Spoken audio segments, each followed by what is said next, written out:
बता दें कि एनडीए में चिराग पासवान की डिमांड से तलवारें खींचती हुई दिखाई दे रही है, तो वही सीट बंटवारे पर सियासी तनाव भी देखने को मिल रहा है। और दोनों पार्टियां अपने अपने सीट बंटवारे को लेकर जिस तरह से सजग दिखाई दे रही है, उसी तरह से चिराग पासवान ने भी एनडीए से सीट डिमांड जो की है, उसके बाद से दोनों तरफ से तलवारें खींचती नजर आ रही है। और वहीं चिराग पासवान और उनकी पार्टी अपनी सीटों की संख्या किसी भी कीमत पर कम होने देना नहीं चाहते हैं। नमस्कार, मैं हूं संजीव और आप देख रहे हैं आप तक न्यूज। अगर आप हमारे चैनल पर नए हैं तो चैनल को जरूर सब्सक्राइब कर लें। बता दें कि बिहार विधानसभा चुनाव नजदीक है और एनडीए के भीतर सीट शेयरिंग को लेकर खींचतान धीरे धीरे तेज होती जा रही है। लोक जनशक्ति पार्टी रामविलास के अध्यक्ष और केंद्रीय मंत्री चिराग पासवान ने 40 सीटों की बड़ी डिमांड रख दी है। यह मांग बीजेपी जदयू के लिए पूरी करना न तो आसान है और न ही उन्हें नाराज करना संभव है।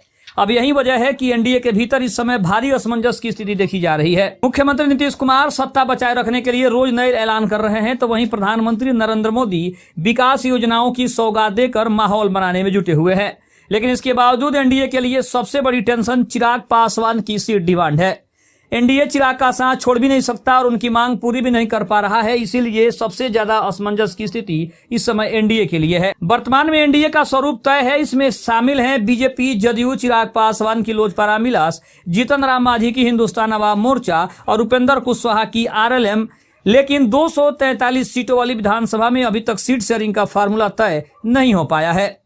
सूत्रों के अनुसार बीजेपी और जदयू बराबर सीटों पर चुनाव लड़ने को तैयार हैं, जबकि छोटे दलों के बीच बाकी सीटें बांटी जाएंगी। चिराग पासवान की ओर से 40 सीटों की मांग रखी गई है, जिसे मानना लगभग नामुमकिन लग रहा है। माना जा रहा है कि लोजपा रामविलास को अधिकतम 20 से 25 सीटें मिल सकती है। वहीं जीतन राम मांझी की पार्टी को 5 से 7 और उपेंद्र कुशवाहा की पार्टी को 2 से 4 सीटें दी जा सकती है। इस तरह सीटों की जो गणित है वो बिगड़ती नजर आ रही है। वहीं अगर हम 2020 की बात करें तो साल 2020 के विधानसभा चुनाव में जब चिराग पासवान को सीटें मन मुताबिक नहीं मिली तो उन्होंने एनडीए से अलग होकर चुनाव लड़ा। उस दौरान एलजेपीआर ने 35 सीटों पर उम्मीदवार उतारे थे, जिनमें से ज्यादातर जदयू के खिलाफ थे, लेकिन बीजेपी के खिलाफ नहीं, एक भी उम्मीदवार नहीं था। नतीजा ये हुआ कि जदयू की सीटें घटकर सिर्फ 43 रह गई, जबकि बीजेपी 74 सीटों पर जीत दर्ज करके बिहार में सबसे बड़ी पार्टी बन गई थी। चिराग पासवान का अगर वोट बैंक मुख्य रूप से दलित और पिछड़ा वर्ग है, उनका दावा है कि एलजेपी का वोट शेयर बिहार में लगभग 10% है।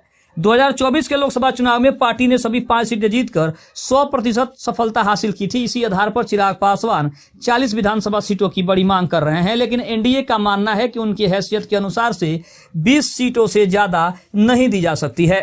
खबर आपको कैसी लगी कमेंट में जरूर बताइएगा। तब तक के लिए धन्यवाद। जय हिंद, जय भारत।